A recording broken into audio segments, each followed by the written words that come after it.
Okay. Bonjour tout le monde, bienvenue à un nouvel épisode d'En direct de l'Exode. C'est rare que ça arrive, mais là on va avoir 2 épisodes de suite avec un invité, mais on les prend quand ils passent. Puis là, on avait Jean-Philippe Berguerard sous la main, alors on l'a gentiment un peu forcé à participer à un épisode et il a gentiment... Ça m'a pas dérangé. Hein? Ça te dérange pas, hein? Il a gentiment accepté d'être avec nous.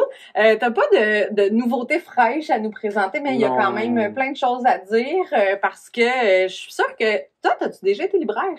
J'ai jamais été libraire, mais de plus en plus, je suis libraire d'un jour parce que l'association des libraires me fait faire ça, des salons du livre. Mais non, j'ai jamais été pusher de livres. J'aurais dû.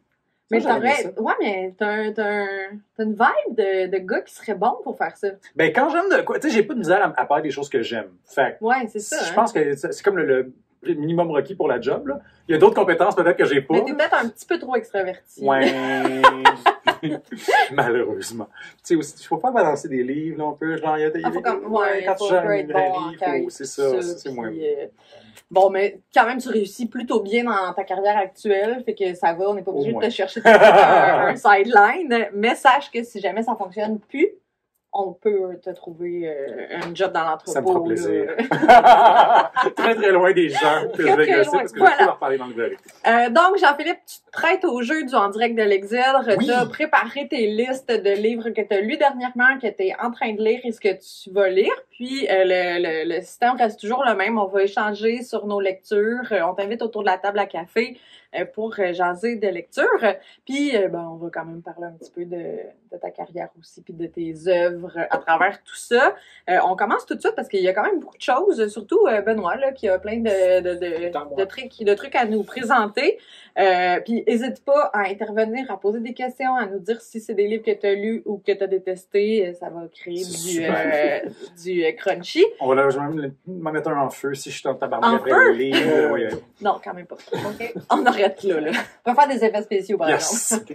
Fait que Benoît, qu'est-ce que tu as envie de nous présenter tout de suite en commençant? Moi, j'ai lu, ça fait quand même quelques semaines, mais on rattrape le retard un petit peu. J'ai lu Les Naufragés du Wager. Ça, c'est David Graham. L'auteur de ça, c'est lui qui a fait Killer of the Flower Moon. Je pense que les amateurs de cinéma en ont entendu parler. Et qui était présenté d'abord dans sa première édition avec le titre La Note américaine. Exactement. Ça a été, c'est sorti récemment avec le nouveau titre. Bien anglophone. Cet auteur-là, c'est de la non-fiction qu'il fait uniquement. Il fait toujours des énormes recherches sur des trucs historiques ou Killer of the Flower Moon, c'était sur une réserve autochtone aux États-Unis dans les années, je pense, 20-30. Puis The Wager, évidemment, c'est un petit peu plus, on recule un peu, 1740. Une flotte de bateaux part de l'Angleterre. Il traverse le Cap de Bonne-Espérance. Non, ça, c'est l'autre place. Okay. Ça, c'est le Cap Horn, c'est ça. Puis, évidemment, il y a un naufrage. Hein, le titre est comme pas subtil. Mais on est vraiment au plus près parce que ce qui arrive, c'est qu'il y a un des bateaux qui s'est échoué, puis il y a eu beaucoup de trucs que je dis pas parce qu'évidemment, on veut le découvrir. Mais il y a des gens qui sont revenus en Angleterre parce qu'ils ont écrit des journaux, puis ils ont décrit ça. Puis il y en a même plusieurs qui s'en sont sortis. Mais sans sortir, quand un bateau est échoué complètement et détruit, c'est toute une affaire, tu sais, reconstruire un radeau. Bref, il y a comme... On suit toute cette espèce de course de survie. Moi, j'aime beaucoup ça, les espèces de trucs d'aventure un peu. Là. Puis là, c'est vrai, puis c'est les rivalités, c'est aussi la révolte contre parce qu'il y a des clans qui se forment dans comment on va s'en sortir de cette espèce d'île perdue au Chili. Est-ce que ça se lit comme un roman ou c'est vraiment plus comme un documentaire? Est-ce qu'il se met à la place des personnages? Il leur prête des intentions, des émotions? Ou... Pas tout à fait comme un roman quand même. Il y a beaucoup d'aspects documentaires parce qu'il cite quand même mais c'est pas plein de notes de bas de page quand même. Là, on n'est pas dans un livre historique total. Mais il y a quand même une grosse mise en contexte historique de la navigation de l'époque au début. Fait que, il y a quand même un petit peu de... Tu sens qu'on met en place des trucs. Fait que c'est pas aussi fluide qu'un roman aurait pu l'être quand même. Mais il y a un réalisme et un souci du détail la reconstitution est réellement prenante. OK. Puis c'est une histoire juste extraordinaire, comment on peut en arriver à ça. Là. Wow. Tu connaissais tout ça? Pas en tout. Mais on dirait que je suis... le genre d'affaire qui tente. Vraiment. Mais moi, déjà, à la base, j'aime beaucoup les romans Wikipédia, un peu, tu sais, mettons, Aurélien Bélanger, je sais que ça divise beaucoup, mais moi, j'aime ça, où tu sens qu'il y a une grosse densité d'informations. Fait que, si on le fait dans un mode non-fiction, c'est sûr que j'embarque. Puis déjà, je suis un bon consommateur de biopic, si on veut. Tu sais, Jean Echelon, il en avait fait aussi, j'avais full aimé ça. Là, il avait fait un truc sur Ravel, sur Tesla, puis un autre sur un coureur. Puis bref, donc je suis assez, je passe beaucoup de temps sur Wikipédia dans la vie, fait que pourquoi pas intégrer ça dans un roman. Mais on le sent pas dedans dans ce que t'écris, par exemple. Non, c'est pas quelque chose que je fais. Je suis assez, j'ai jamais eu cette envie-là. Peut-être qu'un jour, j'y arriverai. C'est vrai que je suis plus dans le feeling, dans ce que j'écris. Mais c'est drôle parce que il y a beaucoup de choses que je lis qui sont très, très loin de ce que j'ai envie d'écrire. Des trucs plus, justement, fret, cérébral. Je suis un bon public pour ça, étonnamment. Oh mon Dieu, je viens de penser à un livre que je voulais te présenter. Je vais aller reste chercher. Du temps. Mais donc, tu fais pas beaucoup ça dans tes livres, intégrer du réalisme, mais est-ce que c'est quelque chose qui serait un défi pour toi que t'aimerais faire? Ou... Sûr que oui. Oui. Ben oui. Parce qu'en fait, anyway, tu sais, je fais déjà de la recherche beaucoup pour mes livres. C'est juste qu'après ça, je crée quelque chose qui est beaucoup plus de l'ordre du fictif. Ouais. Mais je pense qu'après ça, il y a évidemment toujours la question de la responsabilité face au réel. Tu sais, c'est plus facile quand tu racontes un naufrage qui a eu lieu il y a 300 ans, mettons, là. Mais je pense que, tu sais, quand le sujet c'est plus facile, là. Ben non, mais c'est plus facile, c'est dans le sens où il y a personne du naufrage qui va venir cogner à ta porte en disant, franchement, t'as vraiment mal raconté mon histoire. C'est vrai. Quand tu racontes, moi, les gens qui écrivent disons, des histoires fictives ou auto-fictives, en tout cas, proches de la réalité, sur des personnages qui existent, tu sais, par exemple, le Mage du Kremlin, c'était beaucoup plus proche de nous. J'ai adoré ça. Mais je me disais, le gars, à quel point il s'est mis dans le marbre pour écrire ça, tu sais. Ouais. Mais tu sais, mettons, dans Haute Démolition, t'aurais pu ajouter des espèces de capsules un peu informatives sur le processus de l'école de l'humour, des choses comme ça. Tu sais, ça aurait pu, puis ça aurait pas nuit au livre, ça aurait pas, non plus, ça t'aurait pas mis dans le trouble, je pense, parce que t'aurais pu être dans le trouble avec ce livre-là. J'aurais pu. Bon, je l'ai même été un petit peu. Mais oui, t'as raison. Je pense que, tu sais, quand j'écris aux démolitions, vu que l'impulsion de départ était plus émotive qu'informative, j'ai pas tiré sur ce fil-là. Mais tu m'as dit, on dirait. Regarde, on est là pour ça, Jean-Philippe. Quand je le réécrirai, moi, je serais là des fois de réécrire mon roman une deuxième fois. Ça, c'est juste parce que je suis comme, là, j'écrirais la bonne version du roman. Après ça, il y a des choses que je pourrais jamais refaire. C'est un bon titre. La bonne version. La bonne version. La bonne version du roman. ça, justement, on en parlera d'un livre qui porte à peu près ce titre-là. Ben, allons-y. Ben oui. T'as lu, La version qui n'intéresse personne. Oh non! Voilà. La version qui n'intéresse personne. Ben, c'est pas original. Tu sais, mettons, je l'ai pas lu il y a 2 semaines, là. Je l'ai lu genre un mois après que ça sorti. Fait que, bon, peut-être en octobre, là. Mais je dois en reparler parce que c'est dans comme ça fait plusieurs mois, puis j'y pense encore. Ouais. C'est encore dans les recommandations que je fais presque à tout le monde à chaque fois que je parle de littérature de ce temps-ci.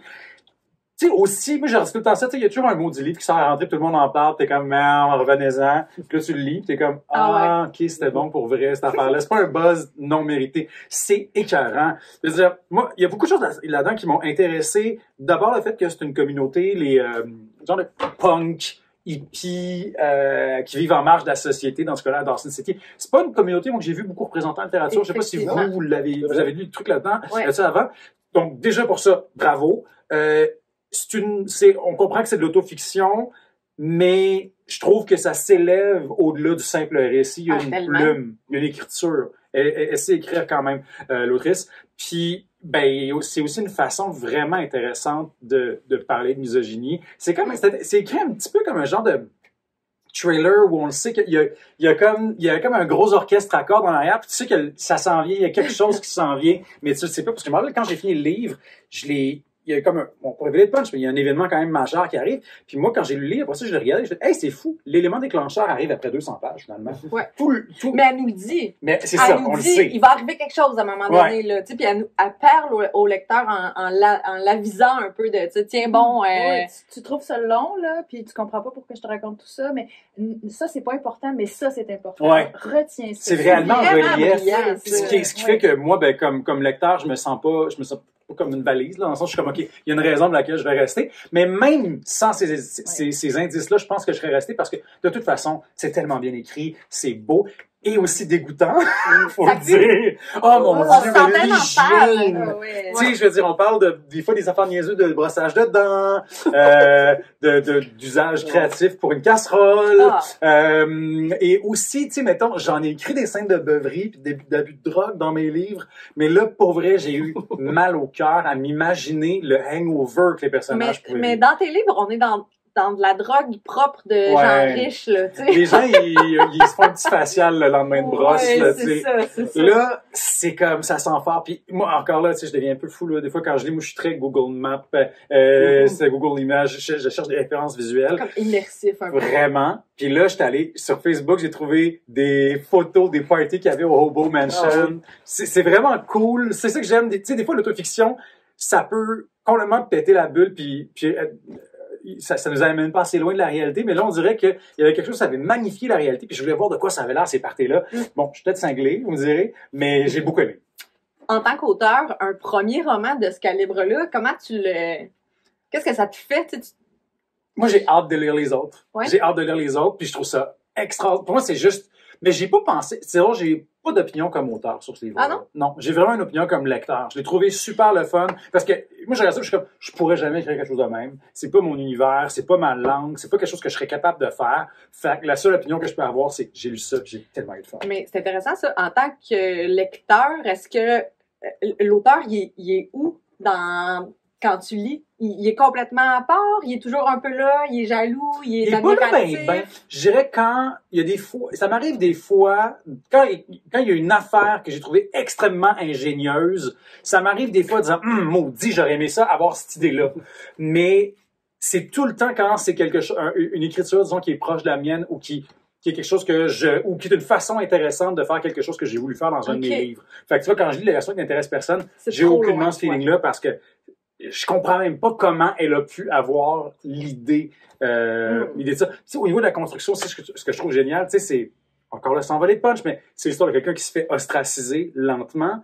Ça m'a fait penser à un film que j'ai vraiment aimé, qui m'avait vraiment traumatisé, qui s'appelle The Hunt, film suédois, si je me rappelle bien, où un gars est accusé de pédophilie. Oui, qui travaille dans une garderie. Exactement. Puis là, tout le village se retourne contre lui, finalement. Tu sais, ça fait penser à Ibsen aussi, un ami du peuple. Moi, j'ai lu une bande dessinée qui s'appelle Merel, qui est chez, je pense, Dargaud, qui se passe dans un petit village fermier. Moi, la littérature agricole, ça me plaît beaucoup. Puis c'est un peu ça aussi. Le village se braque contre une des femmes qu'on accuse d'avoir un peu foutu le bordel dans un des ménages. Là. Mais je sais pas qu'est-ce qu'il y a dans l'air du temps de se tourner vers cette espèce de forme-là de collectivité qui se retourne contre nous. C'est intéressant. Moi, je trouve ça tellement intéressant. Puis, ça, c'est pas nouveau. Ça a existé. Cette structure-là d'histoire a existé longtemps. Puis, je trouve que c'est super efficace. C'est parce que c'est des murs qui se referment. Puis ton personnage étouffe. D'un point de vue narratif, c'est génial. C'est pour ça qu'on le fait. C'est un excellent livre. Puis, ce que je trouve le fun aussi, c'est que ce livre-là, moi, j'en ai beaucoup entendu parler dans les clubs de lecture que j'anime, qui sont fréquentés, disons-le, par souvent des femmes d'un âge plus mûr que le mien. Puis, ils ont toutes trippé là-dessus. C'est vraiment pas générationnel, contrairement à ce qu'on pourrait penser après ma barre. C'est coup de maître pour Emmanuel Pierrot, qu'on va clairement suivre. Très hâte de voir qu'est-ce qui peut sortir après ça. Ensuite de ça, Eliane, toi, qu'est-ce que tu as lu? Moi, j'ai lu quelque chose qui est vraiment pas récent, mais qui a été réédité l'année passée. Je savais pas que c'était une réédition. Oui, c'est sorti la première fois en 2003, à l'association aussi, mais dans une autre collection. Puis là, ils ont fait ce magnifique petit objet pour les 20 ans de broderie de Marjane Satrapi, qu'on connaît peut-être plus pour Persépolis, puis Cléo Prune, puis pour ses films. En tout cas, mais broderie, je l'avais jamais lu. Puis c'est sûr que le titre m'a attiré, mais ça n'a rien à voir avec les arts de l'aiguille. Un peu quand même, mais en fait, c'est une assemblée de femmes. Tu sais, le midi, c'est des familles, des voisins qui mangent ensemble, puis après le repas, les hommes vont faire la sieste, les femmes ramassent. Ils font la vaisselle, puis après, ils partent le samovar, puis ils jasent. Mais là, de quoi ils parlent? Ils parlent vraiment de leur intimité profonde, là. On est dans leur chambre à coucher, on est dans comment ils ont rencontré leur mari ou leur amant, ou comment est-ce qu'ils ont fin avoir une certaine virginité ou pas, ou d'où la broderie intégrale, donc se refaire une virginité. Mais ça, c'est très cru quand même, puis je m'attendais pas à ça. Tu sais, c'est des préoccupations féminines, mais c'est d'une ouverture d'esprit, puis c'est encore très, très, très actuel. Fait que c'est ça, on va suivre plein de personnages féminins dans leur secret, dans l'aveu de leur intimité, de comment est-ce qu'ils vivent ça, parce que il y en a qui sont complètement libérés, puis il y en a d'autres qui c'est très, très fermé, très traditionnel. Fait que j'ai beaucoup aimé ça, j'ai lu ça d'un bout à l'autre, puis j'ai envie de le relire parce qu'il y a quand même des petits détails intéressants là-dedans. Fait que ça couvre toute une société qui est très intéressante. Ouais. Vraiment intéressant. Moi, j'achète, j'avais adoré Persepolis. Ouais. J'ai aussi lu Blueprint que j'ai beaucoup aimé.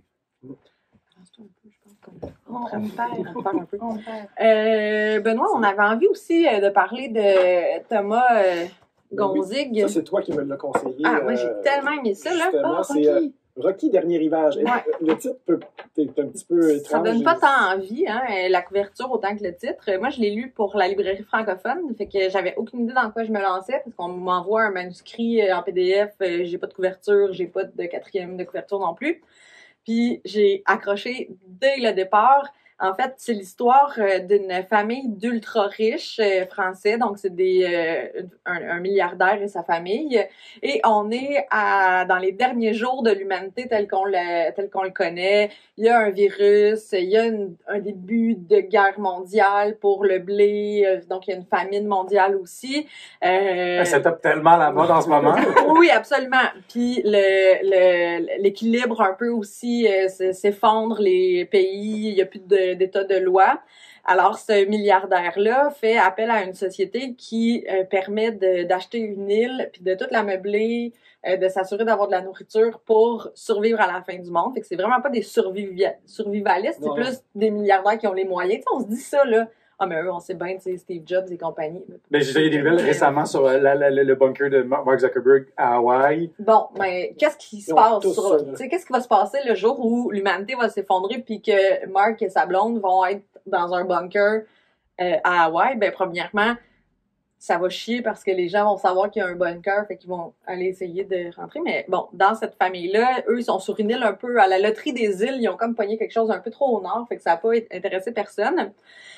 Et on les retrouve, ça fait genre 5 ans que qu'ils sont tout seuls là, puis ils ont des disques durs remplis de tous les disques, toutes les séries télé, tous les livres, tous les manuels. Ils ont des caves remplies de champagne puis de caviar. Ils ont des Manolo Blahnik, mais ils n'ont pas amené de linge de rechange pour leurs enfants qui grandissent. Fait que là, tu sais, ils n'ont plus vraiment de linge. C'est vraiment un réflexe de milliardaire. Là, ça va nous prendre, c'est du champagne. Ouais. Puis, du champagne. Voilà. Et éventuellement, ben, il arrive une catastrophe, puis une autre. Mais c'est surtout sur le besoin de communauté, sur le sens de la vie, parce que à quoi ça sert de survivre si t'es pogné avec ta famille qui finit par te taper ses nerfs invariablement. C'est sur la vacuité de la vie. C'est vraiment... j'ai trouvé ça super bon. C'est un vrai... Tu sais, c'est thriller parce que, comme un peu dans Emmanuel Pierrot, on sait qu'il va arriver quelque chose, il y a une catastrophe annoncée, ça peut pas rouler comme ça jusqu'à l'infini, tu sais. Mais... Pour les enfants, c'est difficile aussi parce que je pense qu'il y a une petite fille et un garçon, ils ont, je pense, 12 et 15 ans dans ces âges-là. Lui, justement, avant de déménager sur l'île, il est en amour avec une jeune femme, puis une jeune fille. Puis là, tu sais, il rentre comme 19 ans, mettons. Il se dit, j'aurais dû rester, moi. Tu sais, on serait mort peut-être, on aurait été infecté, mais on aurait vécu quelque chose avant de mourir. Moi, je suis sur une île à regarder des films, à écouter de la musique toute la journée. Tu sais. Il devient même alcoolique parce qu'il pique des bouteilles de vodka à son père, puis il s'en va juste boire sur la plage. Il y a pas... Lui, son avenir, là, les 50, 60 prochaines années, c'est du vide, hein? Fait que c'est super difficile pour eux autres, les enfants de les parents, eux autres, ils ont déjà eu une carrière, ils ont réussi. Ils sont en retraite. Oui, tu sais, ouais, c'est ça. Mais ils sont chiés, pareil. Mais quand même, c'est ça.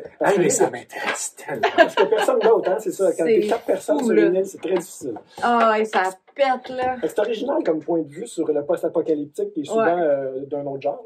Ouais, puis pourtant, j'ai l'impression qu'on n'a même pas pu faire le tour de toute façon de ce format-là, parce qu'il y a tellement de regards intéressants, à qui ça affecte, comment c'est affecté, à quel moment on le prend, est-ce qu'on est, genre, je comprends qu'on est juste au moment où ça bascule, est-ce qu'on est 20 ans après que ça a basculé? Moi, tu sais, je veux dire, comment McCarthy, j'ai adoré, j'en consomme dans tous les formats. C'est intéressant en jeu vidéo, c'est intéressant en littérature, c'est intéressant au cinéma.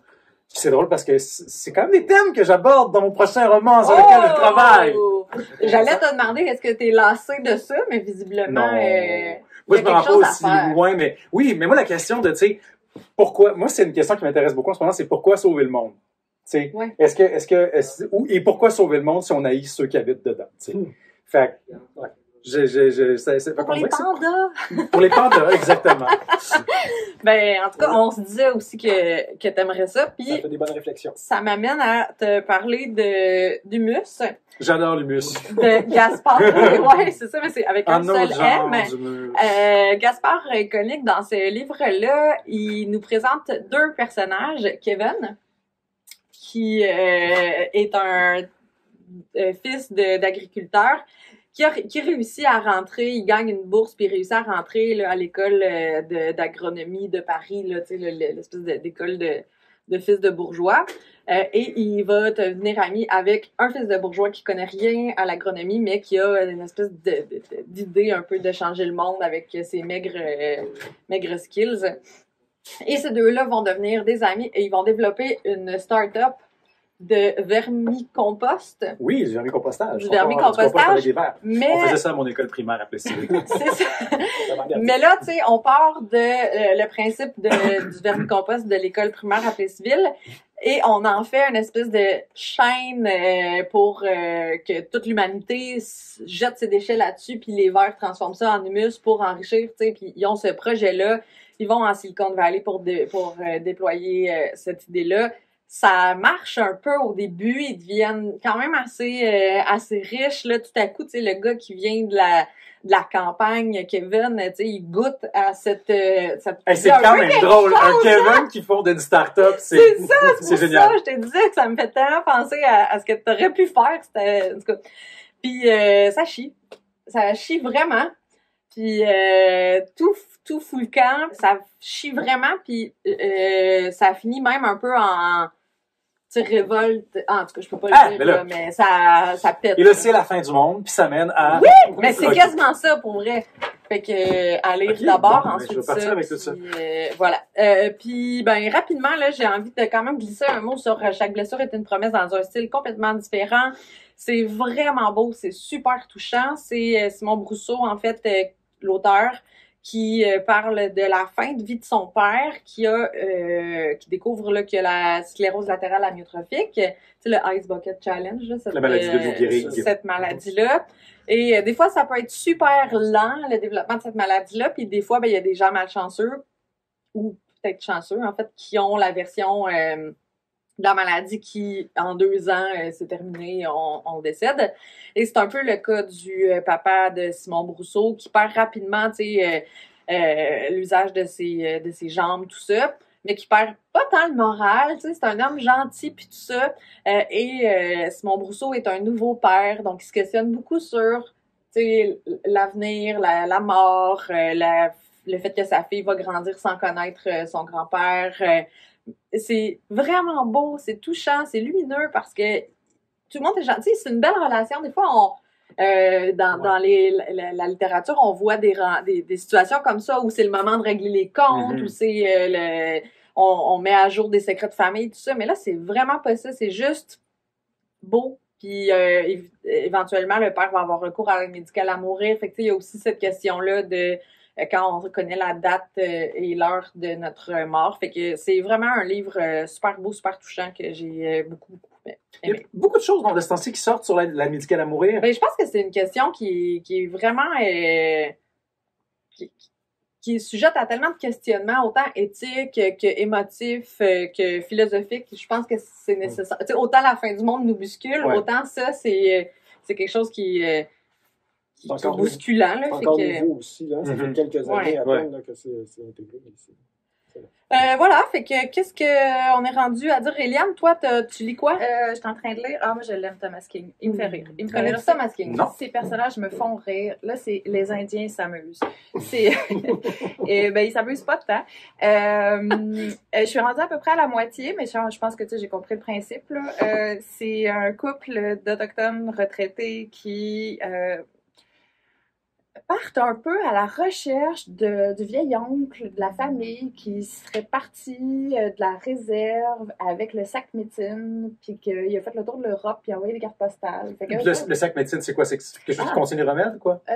pas exactement des remèdes, mais il contient soit des objets, des fragments de quelque chose qui permettent de retrouver le fil d'un récit. Okay. De raconter comme l'histoire familiale, mais à partir de petits talismans ou d'aide-mémoire. Donc, c'est ça. Je ne sais pas de quoi il y avait l'air, ce sac-là, mais bon, ils en font toute une histoire parce que, justement, eux autres, ils partent sur les traces ils vont revisiter toutes les villes d'Europe que l'oncle a visitées en se disant peut-être que quelqu'un l'a croisé 100 ans auparavant. Wow. Non! Ouais, ok, c'est beau, là! C'est ça, c'est magnifique. C'est candide. Mais c'est ça, ils se sont constitués à travers les années, à force de visiter ces villes-là, leur propre sac médecine, mais il est en nylon, avec une fermeture éclair. Mais ils ont demandé quand même à quelqu'un de perler dessus, tu sais. Fait qu'on fait des allers-retours entre un peu le passé qui explique la vie de ce couple-là, Mimi et Bird, et puis le présent. Ils sont à Prague. Puis le court chapitre commence par « Et nous voilà à Prague ».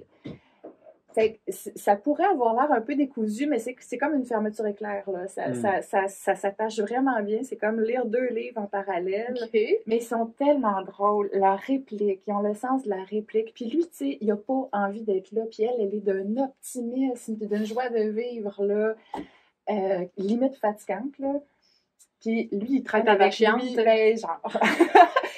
Puis lui, il traîne avec lui tous ses démons intérieurs. Mais évidemment que ces démons intérieurs, tu sais, ils ont des personnalités, ils ont des noms, puis ils interagissent les uns avec les autres, là. Fait que tout ça crée une espèce de communauté intime dans sa vie. J'ai hâte de voir où est-ce que ça s'en va. Tu sais, c'est pas que drôle, là. Tu sais, il parle quand même des thèmes là, plus durs, là. C'est ça, les Autochtones au Canada, et puis les réfugiés aussi. En Europe, il y a quand même beaucoup de choses là-dedans. Tu sais, c'est pas que drôle, mais tu sais, on dirait que ça passe toujours mieux en riant. Mais j'ai ri fort une couple de fois quand même. On l'aime, Thomas King. On l'aime. On l'a beaucoup lu dans sa série policière Tom's Dreadful Water, qui est publiée chez À lire. Oui. Puis il y a aussi de la littérature plus amusante, un peu où il entremêle les traditions autochtones avec le monde d'aujourd'hui. Puis lui est canadien? Il est Cherokee, je pense, naturalisé canadien, genre? Oui, il habite à Guelph, en Ontario. Okay. Et justement, son personnage ramène tout à Guelph en disant « Oui, mais il y en a aussi un pont à Guelph, puis il y en a de l'eau à Guelph. » Fait que, tu sais, c'est ça. Ouais. Guelph en Ontario. Hey, snobber l'Europe, Guelph, c'est pas le faire quand même. Ah, mais Guelph, c'était une des 2 seuls endroits où il y avait une faculté de médecine vétérinaire pendant très longtemps au Canada. Ah, fait que, regarde. Quand même, ils ont ça. Ils ont ça. Ils ont ça.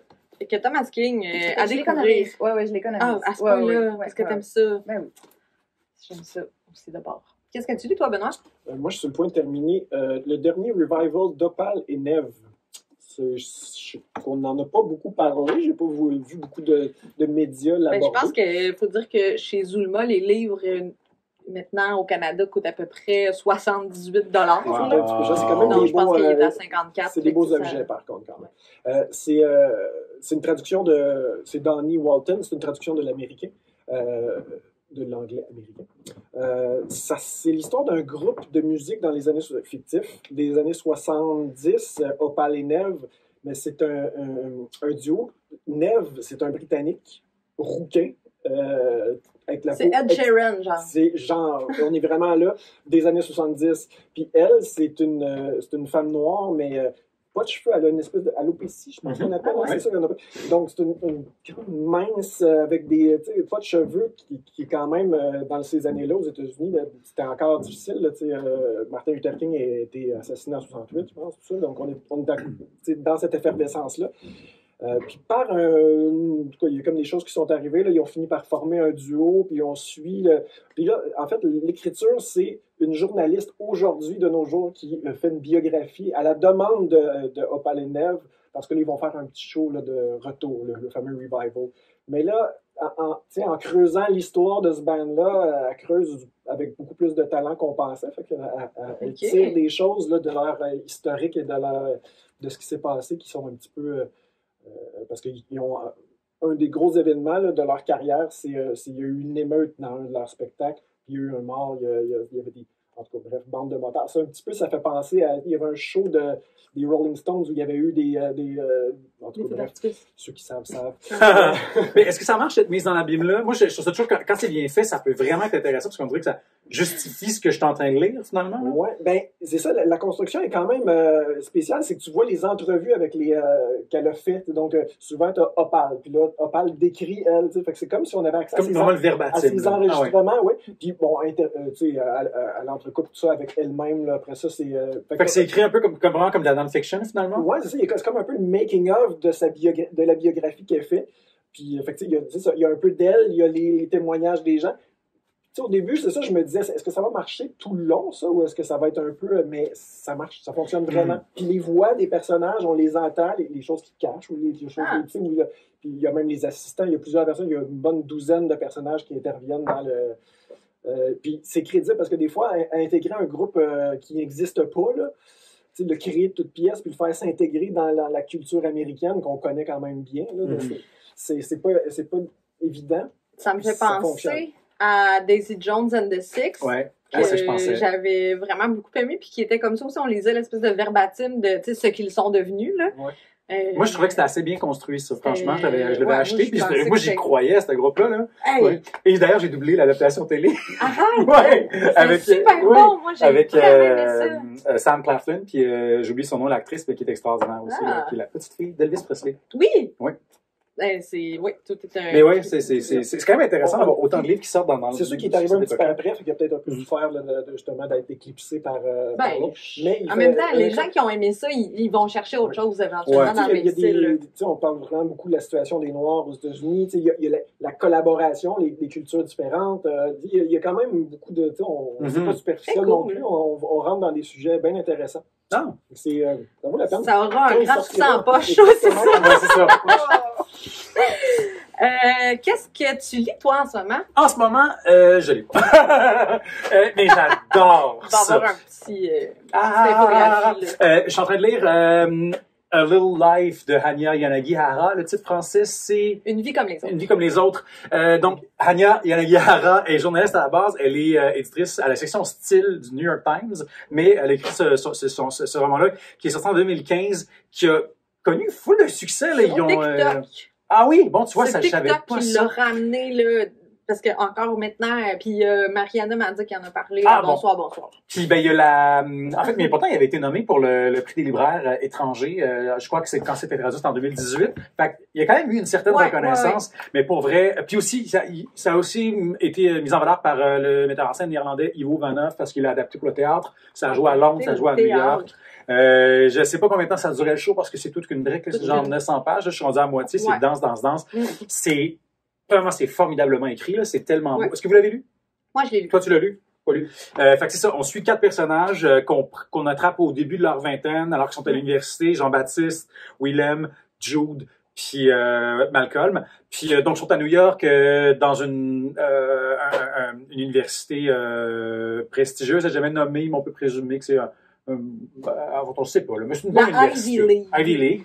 Ouais. Et les 4 ont des plans de carrière complètement différents. Il y en a un qui fait de l'art visuel, un qui va devenir acteur, un qui va devenir avocat, l'autre va devenir architecte. Puis, c'est une magnifique, en tout cas, là où j'en suis jusqu'à maintenant, une magnifique ode à l'amitié à travers les difficultés de la vie. Il y a un de ces personnages-là qui est extrêmement traumatisé. Puis c'est intéressant aussi parce que ça prend certains lieux communs, puis ça y revient à l'envers. Par exemple, les personnages les plus privilégiés dans cette histoire-là sont les 2 personnages racisés. Fait que t'as un gars black, mais qui a grandi avec une mère prof d'université, puis alors que, tu sais, à l'opposé, t'as le gars qui, oui, est blanc, mais il a grandi sur une ferme dans le Midwest, puis il a quand même vécu plus de difficultés dans sa vie. Fait que c'est quand même intéressant. T'sais, on joue avec les clichés un peu, mais le vrai intérêt, c'est, je trouve, je sais pas, il y a plein de trucs, là, mais le changement de perspective qui est super fluide. On donne le relais à chacun de ces personnages-là. Puis des fois, tu passes beaucoup de temps avec eux, fait que tu fais, le livre est sur lui, finalement. Non, à l'autre chapitre, on revire.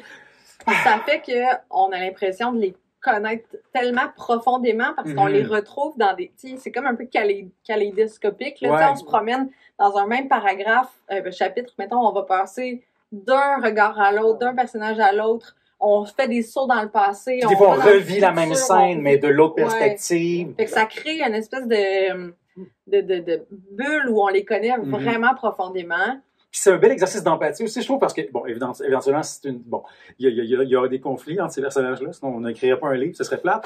Mais c'est super intéressant parce que, tu vis un conflit d'un côté, Ouais. puis c'est un trou de cul, l'autre gars, puis là, tu le revis de l'autre côté, puis t'es comme, ok, ouais, tu mets l'eau dans ton vin. Fait que c'est vraiment intéressant. Puis bon, quand tu passes 20 ans, 25 ans avec un personnage, je crois qu'à un moment donné, tu sors les violons, là. Je veux dire, il se passe des choses, là. Le personnage qui est malade, qui est un peu affaibli par la vie, pour toutes sortes de raisons, ses amis sont tellement là pour lui. Il y a vraiment cette belle relation-là d'entraide au masculin qu'on voit pas souvent. De la belle amitié, là, comme fusionnelle. Puis c'est intéressant parce que, bon, là où je suis actuellement, la question est abordée de est-ce qu'on doit prioriser l'amour ou l'amitié dans la vie? Il y a un gars qui a une blonde, mais finalement, elle trouve que ses amis prennent trop de place dans sa vie. Puis lui, il est comme, mais comme selon qui, tu sais, je veux dire, c'est parce que ça a été de même jusqu'à maintenant. Est-ce que je peux pas, est-ce que moi, mes amis peuvent pas être plus importants que ma blonde dans ma vie? C'est grave, tu sais. Puis, tu vois, tu parles de ce personnage-là, de Joe, justement, qui est polyhandicapé, il y a mal partout, il y a plein d'affaires, et en plus, il se mutile et tout ça. Ce que je trouve vraiment intéressant, c'est qu'on comprend pas c'est quoi son deal. C'est long, puis on enlève des pleurs d'oignon. Moi, ça me faisait penser à du Kazuo Ishiguro. Mais tu vois, par exemple, c'est là où, vers la fin du livre, là, on les enlève les pleurs, puis là, on le déballe l'oignon, puis là, on sent que le but, c'est maintenant on le tranche longtemps pour qu'on puisse. Ah, ok, ouais. Fait que, tu sais, c'est là où, moi, j'ai un peu, à un moment donné, trouvé que il y avait quasiment de l'acharnement sur le personnage. Du pity porn? À quel point tout le monde est mauvais, là, tu sais. Comment tu peux survivre à autant de violence? Puis est-ce que c'était nécessaire de lui faire subir autant de difficultés à ce pauvre Jude-là? Fait que c'est là où j'ai, à un moment donné, mais la somme de l'ouvrage est tellement importante que je peux pas dire que j'ai détesté, mettons, mais tu sais, si ça avait été plus court puis qu'on avait eu juste ça, j'aurais fait comme, ben là, lâchez les pauvres, là. Ouais, je comprends. Mais, parce que c'est dense, c'est bien écrit, on va dans les détails. Belle recherche aussi, parce que, tu sais, on passe d'un environnement il y a un professeur de droit avec le gars qui est avocat, puis et pour pas avoir passé beaucoup de temps avec des avocats, je suis comme, OK, ouais, tout ça est absolument crédible. L'artiste visuel aussi, l'acteur aussi, tous ces univers-là sont, moi, c'est le genre de truc qui me fait décrocher. Moi, je trouve la recherche extraordinaire. Ouais. Fait que, on en reparlera. Avec plaisir. Tu l'auras terminé. Il me reste un petit 500 pages. C'est fou. Ouais, moi, ça m'a pris genre 4 mois le livre. Ouais, moi, ça fait 3 semaines que je suis là-dedans, puis je lis tous les jours, là. J'y vais, là. Qu'est-ce qu'on fait maintenant? Ben moi j'ai commencé ça, mais tu sais j'ai tellement pas mis beaucoup de temps. L'ancien calendrier d'un amour, je pense que c'est Benoît et Eliane qui pourraient quasiment plus en parler parce que on a beaucoup aimé ça. Ouais, on a beaucoup aimé ça. C'est ce qu'on peut dire. Bon, ouais, ils ont aimé ça. C'est quoi ça? C'est André Makin. Je connais pas. Bon, ben parle-en un peu. En fait, c'est un récit un peu poussiéreux de quelqu'un qui se rappelle son passé, de quelqu'un qui a aimé d'un amour un peu fou, mais qui n'a pas eu de contact avec cette personne-là. Tu sais, je sais pas qu'est-ce qu'on peut en dire. Dur à résumer. C'est un genre de fanfan ou il revient, il revient sur sa vie, mais non, il n'a pas été super chanceux d'ailleurs dans sa vie.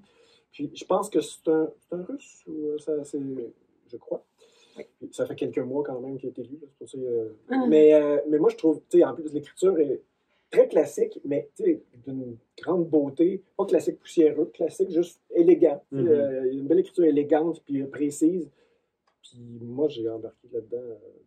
Ben, en fait, on fait quand même là, un grand bout d'histoire là, de l'Europe là, avec toutes les guerres. Puis ça se passera pas toujours bien pour lui. Fait que on parle de l'exode, des exilés russes quand il arrive à Paris aussi. Puis non, il y a beaucoup de choses là-dedans. Mais on va te laisser le découvrir. D'accord. Et tu nous en reparleras. Mais c'est beau, c'est bien écrit surtout. Oui.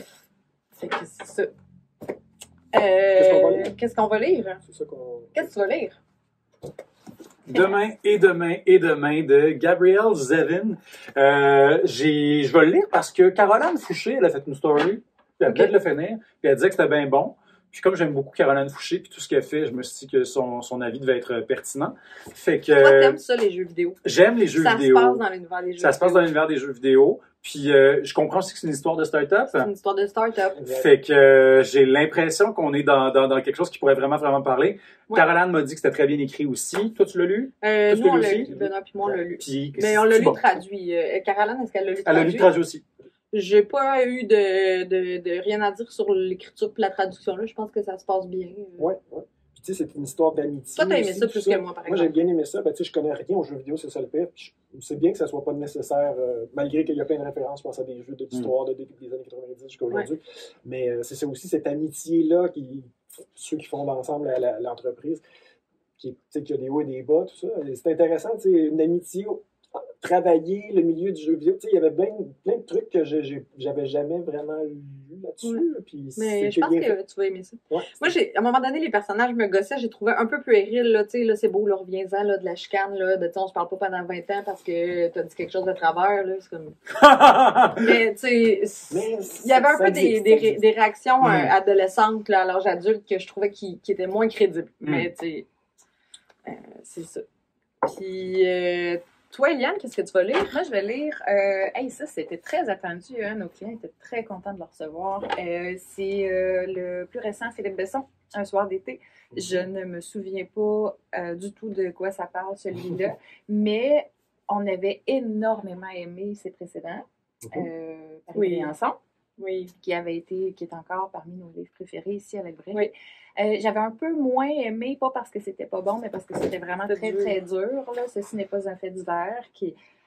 Et là, j'y pense encore souvent. Fait que c'est un bon livre pour ça. Là. Mais celui-là, je me souviens pas du tout. Là. On m'en a parlé, puis je me souviens pas de quoi ça parle. Non. Fait que on va le lire. Parce que ça se lit en deuil. Connais-tu Philippe Besson? Non, j'ai rien de lui. Ouais. Avant de terminer, parce que il nous reste... moi, j'avais une autre lecture future. Vas-y. Ben là, il faut le lire. C'est Jean-Christophe Réel. C'était sûr que j'allais le lire. La blague du siècle. En plus, c'est drôle parce que je me suis fait arrêter dans la rue par un gars qui est un humoriste de la relève, qui était comme « Hey man, j'ai lu ton livre, non, c'est vraiment bon. T'as-tu lu La blague du siècle? C'est vraiment bon, faut que tu lises ça. » Fait que je trouvais ça quand même drôle. Le gars, il faisait un parallèle entre Aux Démolitions puis La blague du siècle. Ça n'a rien à voir. Non, je pense que Jean-Christophe et moi, on n'est pas... Puis j'aime ça parce que c'est sûr que Jean-Christophe, qui écrit un livre sur l'humour, ça a sûrement rien à voir avec ce que moi je fais. Fait que c'est génial. Puis mon amie Zabo aussi m'en a parlé, puis elle m'a dit que c'était bien bon. En fait, c'est elle qui me l'a prêté. Fait que j'ai sa copie chez moi. Mais j'aime tout ce que Jean-Christophe fait. C'est vraiment bon. C'est super touchant. Le personnage principal qui rêve de devenir humoriste, qui prend soin de son père malade, de son frère qui est schizophrène, c'est vraiment quelque chose qu'on voit pas beaucoup dans la littérature. Puis qui est super bien porté, bien présenté, puis qui est pas on n'est pas dans le pathos là, c'est vraiment bon. Ouais, je pense que tu... Bon ben, j'ai hâte, puis je suis content pour Jean-Christophe parce que je le trouve super. Est-ce que tu as écouté L'Heure d'aller? Non, je l'ai pas écouté. Tout le monde dit que c'est super en plus. C'est vraiment bon. Ouais. L'Heure d'aller qui est à Télé-Québec, qui a été écrit par Jean-Christophe Réel et sur lequel notre ami Alexandre Gauthier, qui a fait Gros Ninja en littérature jeunesse, un gars de Trois-Rivières, a collaboré. C'est vraiment touchant. C'est sur une gang d'amis qui ont la fibrose kystique. C'est vraiment bon. Oui, je l'ai écouté. C'est vraiment bon. Moi, je vais essayer de lire Margaret Atwood. Essayer de? C'est des nouvelles. Puis là, on dirait que je commence à me rabibocher là, avec la nouvelle dans la... Ah, je te comprends. Moi, je pense que je me suis tanné un moment donné. Ouais, mais moi, j'ai jamais pu me tanner parce que j'ai jamais aimé ça. Ouais, c'est ça. Je dois marquer quelque chose. Mais là, tu sais, j'en ai lu j'ai commencé la première, je trouvais ça intéressant, fait que à suivre, mais tu sais, il y a comme quelque chose de moins engageant dans un recueil de nouvelles. Tu peux, là, pas le terminer, puis c'est pas grave. Mais c'est ça. Fait que, tu sais, c'est ça. Après, j'ai toujours dit que j'aimais pas ça les nouvelles, puis à chaque fois que j'en lis, j'adore ça. T'aimes tout le temps ça, oui, c'est ça. C'est ça. Toi, qu'est-ce que tu vas lire, mon... On vient de recevoir ça de La forêt des transparences de Pik Chuen Fung. Oui. Je crois que je connais. C'est assez, je pense que ça paraîtra pas du tout, mais c'est assez particulier comme forme. C'est des textes courts, il y a des trucs presque graphique à certains points. Ah ouais? Avec des lettres partout sur la page. Ça me semble, j'ai aucune idée c'est quoi, mais je vais explorer. Mais tu as vu qu'il y avait eu des super bonnes critiques en version originale. Moi, je l'avais regardé quand c'est sorti en anglais à l'origine. Puis, avec une couverture, disons-le, un peu plus belle dans la version originale. Oui, c'est vrai que ça fait un petit peu... C'était plus tentant la version. Ouais. Donc, c'est ça. Je vais essayer de regarder ce que ça dit. Toi, Jean-Philippe, outre la carrière de lecteur, ça se passe bien, tes choses? Je m'en tire, là, je m'en tire, là. Écoute, chaque journée amène son lot d'épreuves, mais je me monte les manches, puis je me mets au travail. Ben, ça va très bien. J'ai aucun... Non, il y a tout va bien, ça va très bien, je suis pas à plaindre. Énormément d'adaptations. Ouais! Je veux juste dire que mon but dans la vie, c'est pas ça, c'est juste que le monde vient me voir, puis il m'offre ça, puis je suis comme, ben oui, je vais le faire. C'est pas toi, là, qui est comme non, je cours pas après le monde pour adapter mes trucs, c'est juste que j'avais fait Manuel la vie sauvage, tu vois, à Duceppe en 2021, puis là, il m'a offert de faire Royal, qu'on fait en 2024 à Duceppe encore, fait que là, je travaille là-dessus, ça va être pas mal le fun. Grosse relecture quand même, très intéressante. Toi, c'est quoi ton implication, mettons, là-dedans? Ben, je fais l'adaptation, fait que je réécris. Mais ce qui est le fun, c'est que moi, je pense que si j'adaptais le roman de quelques euros pour le théâtre, je serais probablement pas très bon parce que je serais obséquieux, je serais préoccupé par l'idée de bien faire la job. Là, je m'en fous. Je suis comme, ça marche pas, cette scène-là, on la sac au vidange, on la réécrit, il y a des trucs qui changent, même, tu sais, je veux dire, la fin a changé, il y a plein d'affaires, mais tu sais, c'est tout le temps au service de raconter la même histoire, mais de la meilleure façon possible dans le nouveau médium. Je pense que ça va être cool. Puis là, en plus, c'est une co-mise en scène, en fait, de Virginie Brunel et Jean-Simon Traversy. Virginie Brunel qui est chorégraphe de danse contemporaine. Fait que ça va être très, très mouvement aussi. Fait que tu sais, il y a des choses que, justement, on a enlevé du texte parce qu'elles vont être incarnées dans le corps. Fait gros travail. Fait que je suis là-dessus. Sinon, mon prochain roman aussi, je travaille là-dessus, là. Mais j'arrête pas de dire à tout le monde que ça s'en vient dans 6 mois, puis sinon, je repousse. Mais c'est parce que ça va être bon. Ouais. Je vais mieux prendre mon temps. Ça va être bon? Que ce soit bon. Je serai là-dessus. Toi, t'es capable de dire ça, là. Je pas cet auteur-là, un peu anxieux. Mais ça va être bon, selon mon œil à moi. Je dis pas que vous allez trouver ça bon. Mais moi, à date, ça se casse fort. Non, mais il faut quand même garder l'espace pour être déçu un moment donné. Je vais décevoir du monde certains moments donné. Mais tu sais, j'aime ça quand je la trouve, là, mon filon, puis que je le vibe, puis je suis dedans, puis je pense que ça va marcher, cette idée-là. Puis comment parce que, mettons, ce que tu as écrit de plus récent, c'est Vous êtes animal, qui est du théâtre. Comment tu sais que cette histoire-là va être pour le théâtre ou va être pour un roman? Maudite bonne question. Je te dirais qu'au début, ça commence par, je le sens, mais je pense que la question principale que je me pose, c'est quoi le rapport que je veux avoir avec le public? Est-ce que je veux être dans un format plus forum ou amené à la réflexion? Tu sais, le livre, tu as le temps d'y penser, tu le poses, c'est introspectif. Le théâtre, tu le vis là. Tu le vis là. Fac, exactement. Fac, est-ce que c'est une affaire où je veux choquer? C'est comme choquer le deuxième degré, choquer. Je trouve dans un livre, c'est tough parce que tu as moins de contrôle sur comment c'est reçu. Tu peux pas orienter aussi facilement la lecture. Ouais. Tandis qu'au théâtre, je suis capable de dire, OK, là, gang, voici ce que je veux que vous receviez. Ça veut pas dire que tu as le complet contrôle, mais disons que c'est un texte qui repose beaucoup ça sur le sourire en coin, le deuxième degré. Tu sais, je veux dire, c'est un mensonge dans un mensonge dans un mensonge. Je pense que sous forme de roman, ça aurait été intéressant, mais ça aurait pu être interprété de toutes sortes de façons. Mais en même temps, t'as pas le total contrôle sur la façon dont ça va être joué non plus. Absolument. Mais je te dirais que, tu sais, ça m'est arrivé une fois d'avoir mes pièces qui a été montées puis que je trouvais que c'était dans le champ.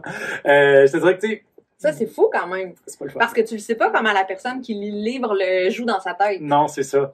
Mais je dirais qu'au théâtre, maintenant, tu sais, j'ai la chance de... tu sais, j'ai fait la mise en scène, j'ai beaucoup monté de mes propres textes. Puis sinon, tu sais, Vous êtes animal, ça a été beaucoup créé en ping-pong avec le metteur en scène. Moi, j'arrivais avec une nouvelle version, on avait des laboratoires, puis c'est pas mal tout le temps comme ça que je travaille maintenant, même pour les adaptations, tu sais, avec Jean-Simon Traversy à Duceppe.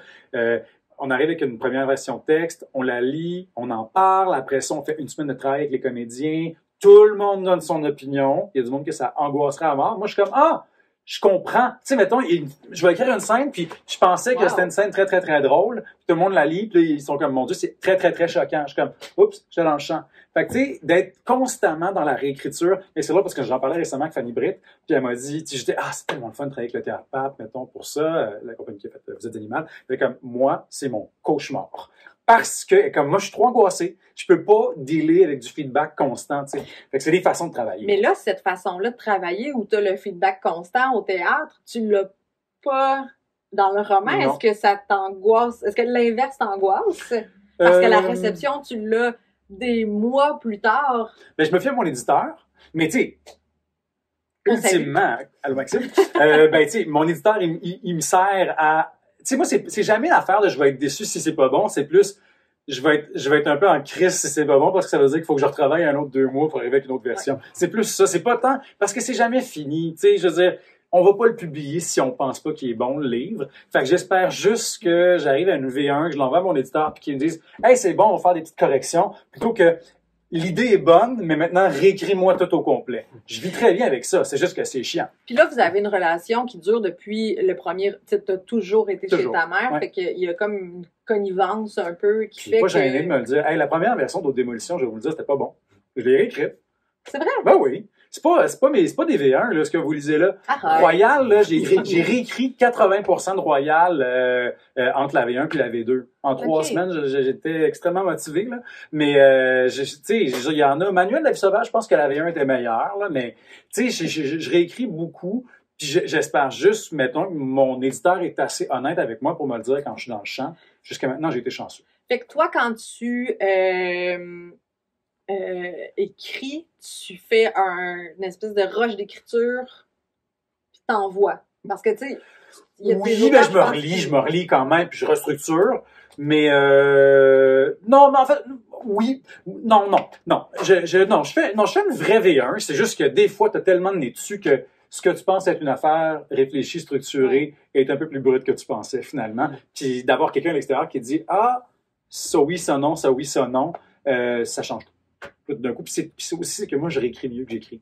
Je trouve ça tellement plus facile corriger un texte. Tu sais, je parlais de, tu sais, Royal, que j'ai réécrit 80% du livre sur ma 3e version, mais je m'en suis pas rendu compte. Tu sais, après ça, quand j'ai regardé, je calculais, mettons, je regardais les chapitres que j'avais réécrits, puis je calculais le nombre de mots, je suis comme, mon Dieu, j'ai tellement chié des mots sur cette version-là, sauf que je m'en suis pas rendu compte parce que c'était facile. Ben, j'avais vu la première version qui marchait pas, tu sais. Alors que je sais qu'il y a des auteurs que c'est le contraire, là, qu'ils détestent réécrire, puis ça les rend complètement fous.